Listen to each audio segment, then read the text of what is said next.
Hi, KX. So, as promised, after you interviewed the number 7, I hope the number 7 was cooperative and answered your questions. I said I would tell you a story with a connection to the number as we have in the past. And this story comes from one of my favorite books about Greek mythology. And I actually read this a long time ago, and it wasn't 75 years old at the time. But now you can see this book is quite old. And these stories are even older, way older. And I just wanted to... Actually, the first story I wanted to tell you has a connection to Daedalus and Icarus. And I don't know if you remember, we told the story of Daedalus, and he was a great inventor. And if you recall, King Minos had Daedalus build this labyrinth, this sort of endless maze.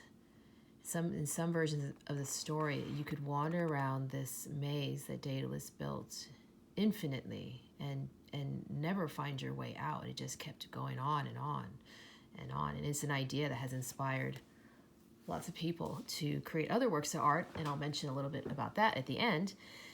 So you have this labyrinth, and you wonder, why build a labyrinth? Well, according to the story, King Minos had a son. And again, these stories are so old, KX, that there are so many different versions of the same story. But in this version I'm going to tell you, King Minos had a son, and he sent his son, I do believe, to Athens, which was his own kingdom at the time, because Greece wasn't unified. It wasn't one whole country. It was a bunch of different sort of kingdoms.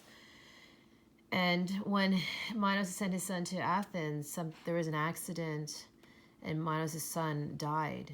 And in his grief, in his sadness, King Minos decided he wanted to punish the people of Athens. So he made them send him, and here comes the number 7. It's actually the 7 doubled.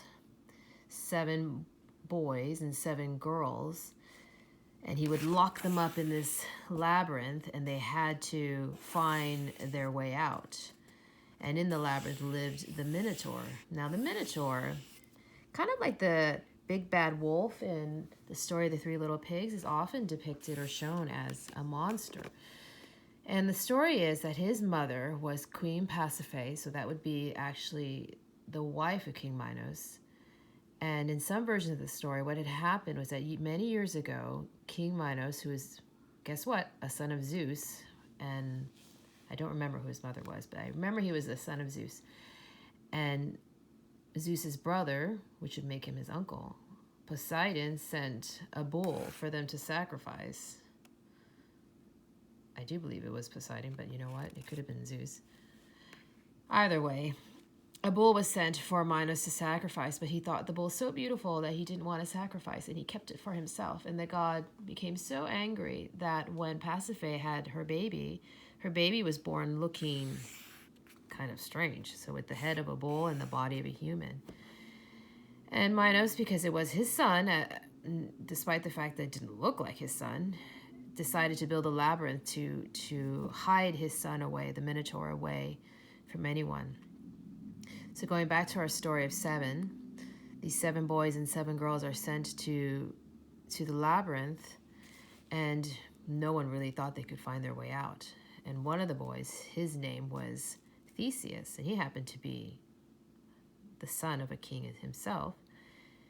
Theseus, with the help of King Minos' daughter, not his only daughter, but his daughter Ariadne, with her help, because she decided she didn't, sometimes you may not agree with her parents. She did not agree with her father's idea or plan of putting these people in the labyrinth to get lost.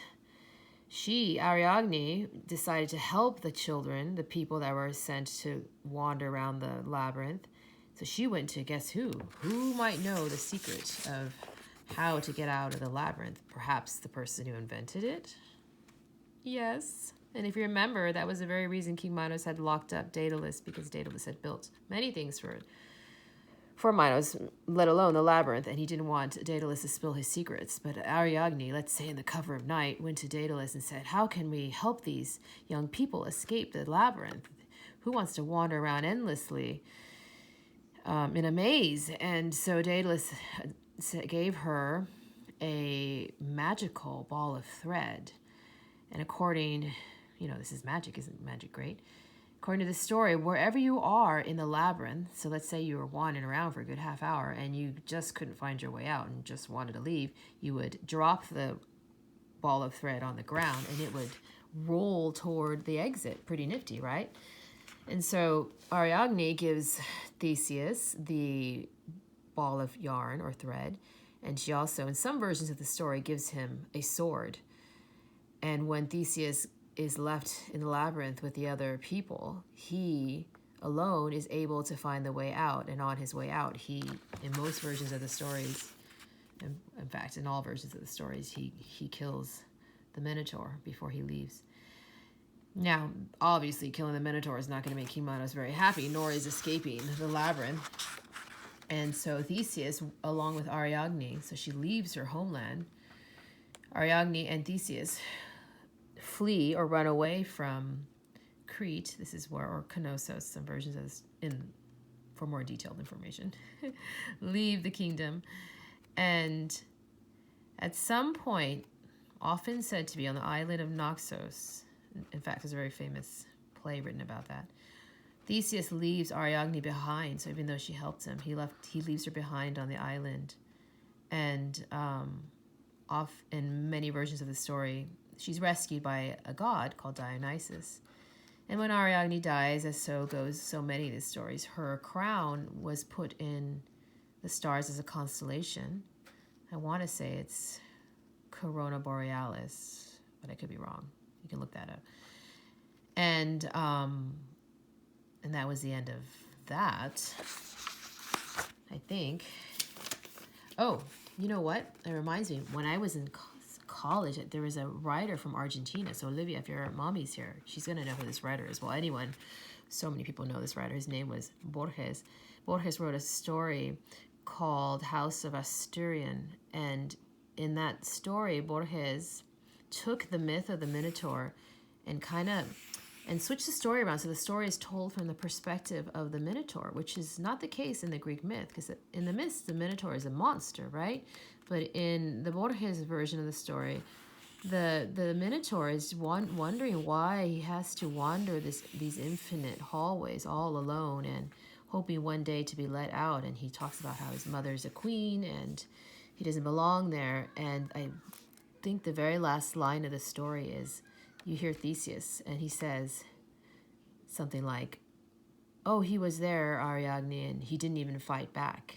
And the idea was that the Minotaur wasn't a violent monster. He was, it's not his fault that he looked like that. And Theseus comes into the labyrinth and just kills him. So, as with all stories, don't forget KX, as Mrs. Coffin also reminds you, there are many perspectives on the same story, okay?